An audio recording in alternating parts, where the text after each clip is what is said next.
Treasure hunters, welcome to my Patreon channel. Thank you for your contribution to this video. I've been trying to decide what's the best way to start this video, and I decided the best way to probably start is by telling you about how I discovered the map. The reason I decided to start there is because I didn't always use a map. You see, for a very long time, and for what I consider a lot of wasted time, I used to read the poem, I'd read the stories, I'd read the scrapbooks, and I kept trying to figure out a place to start. But the entire time I always felt like it was a wild guess. You know, there was nothing definite. And for the longest time I kept telling myself there's got to be something. There's got to be something there that tells you exactly where to start. You see, for the first couple of years I was kind of bouncing around place to place. I was more just trying to figure out what I was comfortable for, like a Warm Waters Holt. I was up in Cimarron and a couple other places. And then I stumbled across this one place where I spent the majority of my time throughout my entire search. I couldn't leave it. Everything kept telling me this is the spot because everything seemed to fit. The only problem was I kept running in circles. There was so many things in this one spot that told me that this had to be the place. For instance, Forrest got upset with somebody one time over a comment where the guy said, "Oh, that's not a clue," when he was talking about the Toledo comment. And Forrest had responded with something like, "If I told you west, 270 degrees is west." So I started thinking about that. So I started searching for Toledo. The reason I started researching Toledo was because I was trying to figure out if there was one that matched up with my search location. And it was Tulsa. The original name of Tulsa was Toledo. It was changed years later.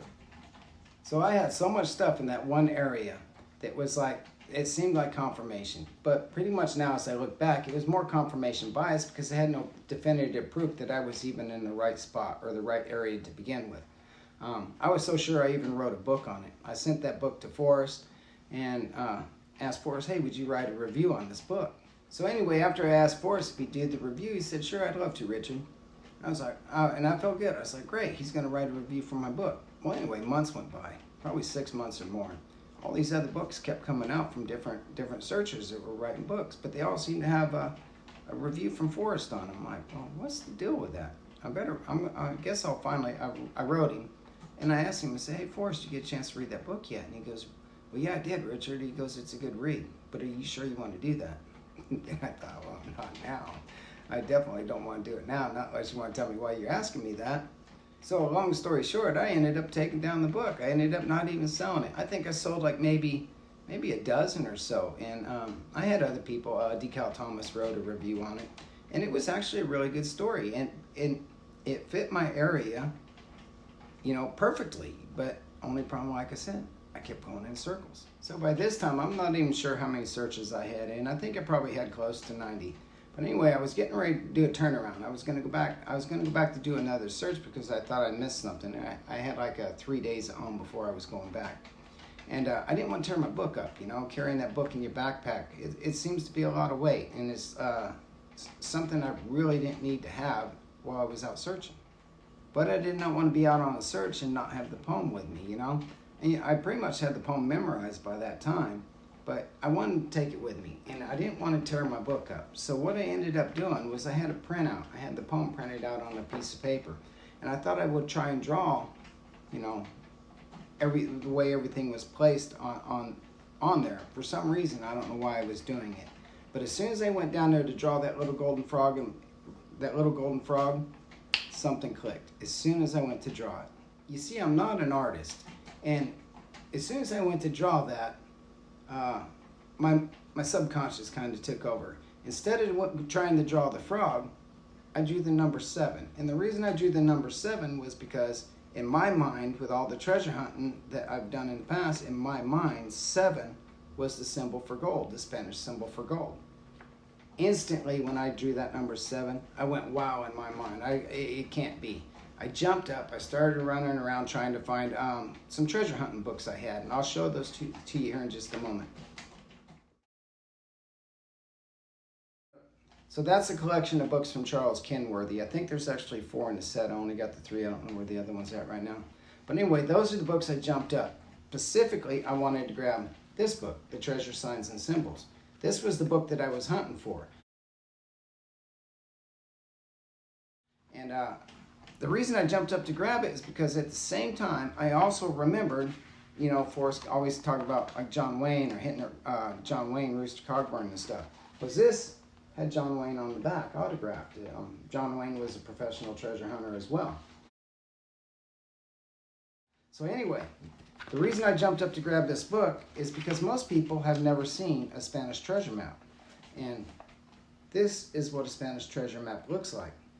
It's got the wording on it, but as soon as I went to write that number 7 in the corner, that symbol clicked in my mind, or just brought something out of my mind all of a sudden.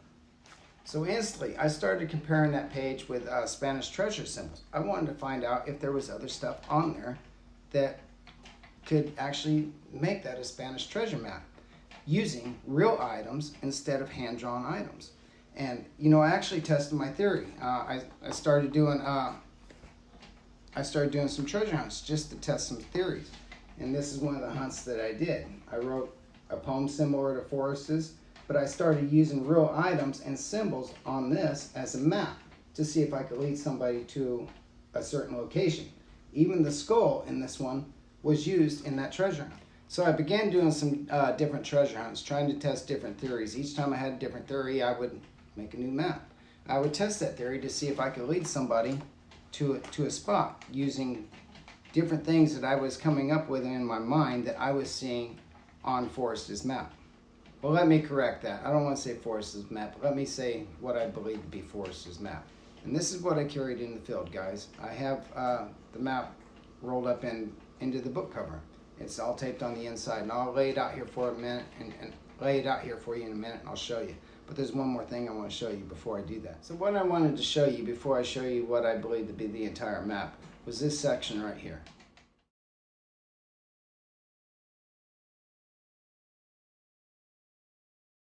You see, the Spanish always had to have 3 maps. It was a Spanish law. They had to do it. Anyway, the first map was always, it was called a desert map. It was your long distance map. And that's what I get from page 132 and 133. That is my desert map. Do you remember Forrest saying that he'd take it and walk out into the desert with it? Just think back to some of the things that he's used that are actual treasure symbols. The circle dot, the one that drove DeCal Thomas crazy. Minerva. Do you remember that he says meet Minerva? Do you remember that scrapbook post? So let's continue. The second one was the monumented map. It's more of when you get in the area. That map had to show all the monuments that were on the trail that was leading to the treasure or to the mine. And last but not least, guys, the third map. The third map is your final map. It's the one that takes you from your final monument on the treasure trail to your treasure or to your mine. And a lot of times it's a miner's monument. When you find a miner's monument, that's telling you that you're there. All you got to do is figure out where. And a lot of times it's just a direction and a distance. I know, right? Only one map so far, the desert map. So how do we find the other 2 maps? If it's a Spanish treasure hunt, you have to have 2 more maps, right? Forrest said to look at the big picture. So I'm going to bring these maps up one at a time. And as I bring them up, I'm going to be talking about them. I'll be marking some stuff on them, showing you different treasure signs and symbols that are on these. So before I go too much further, guys, remember, I'm going to say it just the way Forrest would say it. I'm not going to put an X on the map for you. Do you remember that? Do you remember that interview? His very first one? What page she was on? She was on page 132, 133. I'm not going to decode the map. I'm not going to tell you the area. I'm not going to get you to the precise spot. I got my own reasons for that. That's probably why you're here watching the video anyway. So anyway, here's the desert map. Okay guys, let's go over this desert map. I found like 8 or 9 symbols on this map alone. If you look up here at the corner, it's page 132. Anytime the numbers 1, 2, 3 appear together on a Spanish treasure map, it tells you that you're looking for a triangle. And notice how the 3 is larger. Anytime one of those numbers is larger or is offset, it tells you that that's the key point of the triangle. They did the same thing on the other page with page 133. The 2 3s are larger. Now, the 3s were large all the way throughout the thrill of the chase, but on the map itself, they stand out. So 33 is also a treasure symbol. It's for Minerva. And the Minerva symbol is also here's in the word brown. The capital B The capital B is also a sign from Minerva. It's the number 1 and 3 put together. So some of the other treasure symbols I found on this map, like when I started to draw this and I didn't want to tear it out of the book, I saw the gold. I saw the golden frog and everything. So I wrote the number 7. And that's what popped in my mind about the Charles Kenworthy book about most people hadn't seen a Spanish treasure map. And then that's what got me on, changed my whole solution once I started doing this. The frog itself was a treasure symbol. The frog's an animal. Animals always point the direction. And you can't read it on my map anymore, but one of the eyes had a W on it. And W was a Spanish treasure symbol, usually implies west. I had a digitized picture of this whole map, and when you digitize it, this looks like a man laying here, and this looks like the chest off to the side of him. I also want to talk about the coin down here, the coin that's laying underneath the frog. The coin is on the head side up, and the head is actually a treasure symbol. It tells you that you're looking for a head, like a head formation. It could be in stone, it could be in wood. Another thing that I had found odd was Forrest kept talking about creative writing, and I kept trying to figure out what is he talking about creative writing. Notice how you only got the end of a sentence up here at the beginning of this page. It's the end of the sentence. So the rest of the paragraph is actually on the page before that. And that's where it says north of Santa Fe. So that would actually put north on this map if you were using Forrest's creative writing that he talks about. Ramblin' Pam had a good video about that. And I got one on my YouTube channel also where I discuss where he talks about creative writing. Take a look right here at begin at where warm waters halt.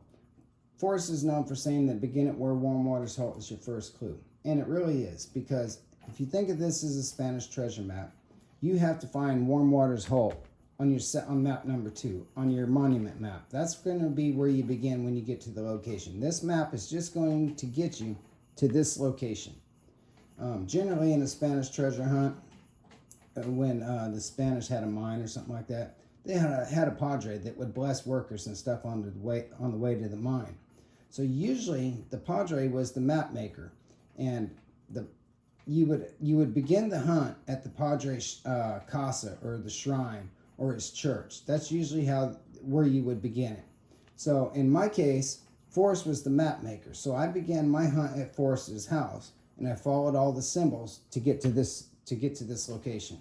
But the funny thing was, when I started at Forrest's house and I followed all these directions to get to this location, it was the location I was already at. Okay guys, let's take a look at the second map. I believe that this is not only map number 2, but I believe it's map number 3. I believe it is a map inside of a map, and I'm going to show you what I mean. If you look down here at all the gold would be symbolized by the number 7, or a heart. Over here on the side, on the left side, there's a little golden bell sitting down there. A bell is actually a strong treasure symbol. It means it's the last shrine or a church or a temple or something like that along the treasure trail. Down over here, there's a key. A key is a strong treasure symbol too. It means that when you get to that spot, there's something closely there that you have to look at, or something that you have to find. Forrest talked about all the pictures that they took, said they took hundreds of photos. He only kept 3. Why would he only keep 3? Remember the newest one that came out that had the copyright on it, said do not use without my permission? I believe it's because he didn't want to get the maps mixed up. I believe it's because he was telling somebody, hey, don't use that as the map, but there's something on there that I need you to see. You know, he talked about they took hours arranging and rearranging the items and placing the items. They had to be just right. He talked about that in a few times. So anyway, what I believe a map inside of a map is I believe the square section in here is actually the third map. I believe this is the one that tells you how to get to your final spot. Inside here, you got the 3 nuggets. You got 3 nuggets, which would be symbolized by 3 stones. 3 stones would mark a triangle. You got the frog inside the chest again. The frog inside of the chest, that's an animal. It's pointing a direction. Up inside here, there's a little symbol. I can't remember what it was called, but it's like 2 3s put back face to face. And it's actually just a mess up on the date, but the way that it's printed on there, it makes a treasure symbol. And it tells you to read this map inverted. Now, how the Spanish used to read a map inverted is they would have to hold this over water. They didn't carry mirrors. They had to hold this over water and get the reflection. That's what I always believed by Forrest. You know, he said that he knows the treasure's wet. He knows that somebody told him that they figured out that they had to flip the map. Now, I picked up other things on this map, like the lid being raised halfway. The lid's not all the way up, but I believe that was talking about is some type of an incline, something that you had to go up. So that's pretty much how I was searching, guys. I was using the whole thing as a Spanish treasure map. I got maps 1, map 2, map 3. Do you remember Forrest saying he would talk about think outside the box? So if you're thinking outside the box, you're thinking on map 2. It's time to get back inside the box. Would be map 3. He was saying to get back inside, that you know, maybe somebody had messed something up. So if somebody was following this map and they made it to map number 3, they should be at the part of the poem that says if you're brave and in the wood, because you are inside the wood. I believe it's talking about the wooden side of the chest. Do you remember Forrest talking about think outside the box? It's time to get back inside the box. I believe he kept trying to hint to searchers, hey, focus on the big picture. So if you look up here at the top corner at the postage stamp, that's where it says somewhere north of Santa Fe. That was the final anagram that I sent to Forrest. I always use north on this map, thinking to flip it upside down. I never did anagram this, but when I anagram that, that's where I come up with that final email that I sent to Forrest.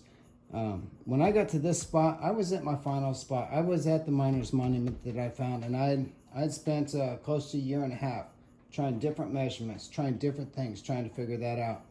And then finally, on this June 6th, I sent Forrest the anagram of that somewhere north of Santa Fe, which gave me a final measurement and a final direction.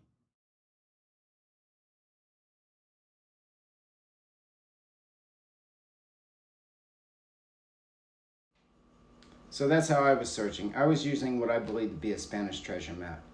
Throughout this video, I explained a lot of the signs and symbols that I was using. But if you want to find the location I was at and find the exact spot that I ended up at, you're going to have to walk in my footsteps. That's basically it, guys. That's my story. That's how I was solving the thrill of the chase. I know some people are going to say, oh, you didn't give enough information.